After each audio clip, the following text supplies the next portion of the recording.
பத்திரிகையாளராக, தொலைக்காட்சி நிகழ்ச்சி தொகுப்பாளராக, விவாத நிகழ்ச்சிகளின் ஒருங்கிணைப்பாளராக, தலைமை செய்தி ஆசிரியராக, புத்தக ஆசிரியராக, வலதுசாரி ஊடகவியலாளராக அறியப்படும் பாண்டே எனும் அரங்கராஜ் பாண்டே விருதுநகர் மாவட்டத்தில் உள்ள ஸ்ரீவில்லிபுத்தூரில் 1975 ஆண்டு நவம்பர் 16 நாள் பிராமண குடும்பத்தில் பிறந்தார். ஸ்ரீவில்லிபுத்தூர் ஆண்டாள் கோவிலின் அர்ச்சகராக பணியாற்ற இவரது முன்னோர் பீகார் மாநிலம் பக்சர் மாவட்டத்திலிருந்து அழைத்து வரப்பட்டவர்கள். இவர் ஸ்ரீவில்லிபுத்தூரில் உள்ள தமிழ் வழி அரசு பள்ளியில் பள்ளிப்படிப்பை முடித்தார்.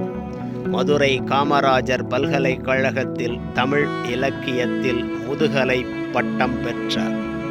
பின்னர் பாண்டே தனது குடும்பத்துடன் சென்னையில் குடியேறினார். 1999 கல்லூரி படிப்பை முடித்த பிறகு தினமலர் நாளிதழில் வேலைக்கு சேர்ந்தார். பின்னர் 2012 தந்தி தொலைக்காட்சியில் பணியாற்றிய ரங்கராஜ் பாண்டே பல்துறை குறித்து பல்துறை அறிஞர்களுடன் விவாதம் செய்யும் ஆயுத எழுத்து என்னும் சிறப்பு நிகழ்ச்சியையும், பல்துறை ஆளுமைகளை நேர்காணல் கண்டு அவர்களின் செயல்பாடுகளில் உள்ள உண்மை தன்மைகள் குறித்து பார்வையாளர்களுக்கு வெளிப்படுத்தும் கேள்விக்கென்ன பதில் எனும் நிகழ்ச்சியையும், மக்கள் முன்னிலையில் இரு அணிகளுடன் விவாதிக்கும் மக்கள் மன்றம் நிகழ்ச்சிகள் மக்களால் பெரிதும் பாராட்டப்பட்ட பாண்டேவின் குறிப்பிடத்தக்க பணியாகும்.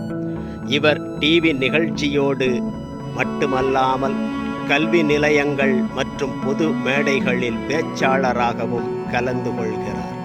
2012 முதல் 2018 டிசம்பர் வரை தந்தி தொலைக்காட்சியில் தலைமை செய்தி ஆசிரியராகவும் பணிபுரிந்தார்.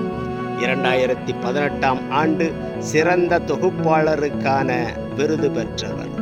2019 ஆண்டில் அஜித் குமாருடன் நேர்கொண்ட பார்வை திரைப்படத்தில் முதலாக நடித்திருக்கிறார். 2020 கணவர் பெயர் ரணசிங்கம் என்ற படத்தில் விஜய் சேதுபதியுடன் தமிழ்குமரன் எனும் கதாபாத்திரத்தில் நடித்திருக்கிறார். கருப்பு சிவப்பு காவி மற்றும் புதிய கல்விக் கொள்கை 2020 வரமா சாபமா மற்றும் ஆன்மீக அரசியல் போன்ற புத்தகங்களையும் எழுதியுள்ளார்.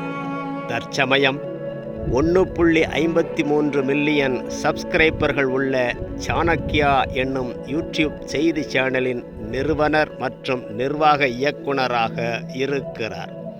ஃபேஸ்புக் மற்றும் இன்ஸ்டாகிராம் மற்றும் எக்ஸ் தளங்களில் அதிகமான நபர்கள் பின்தொடரும் முதன்மையானவர்களில் ஒருவராக இருக்கிறார்.